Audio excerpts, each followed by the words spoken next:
enda kwibira akabanga kamwe we. Ibintu bimwe na bimwe usanga bivyo bicanga abantu. Wewe nutaha ukabona mugenzi wawe ntakwitayeho, yibereye bize n'ivyiwe.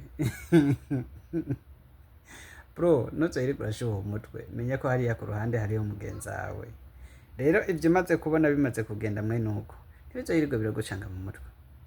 Uca mbere na mbere ufite telefone zibiri, fata telefone imwe andikamwo nimero yawe uce wandikako Hani, kandi co ushiramwo umuziki, wogume wicatisha gusa urungika ama message, isige ngaho ku meza uce wigira mu cumba, hanyuma co uyitelefonako abone haduze ijambo Hani.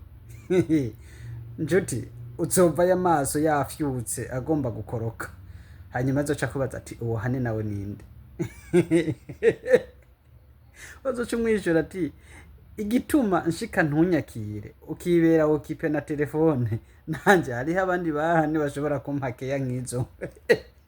Kandi azoringanira aje ku murongo, ibisigaye navyo njuti. Ukiona plan A imeferi, tumia plan B.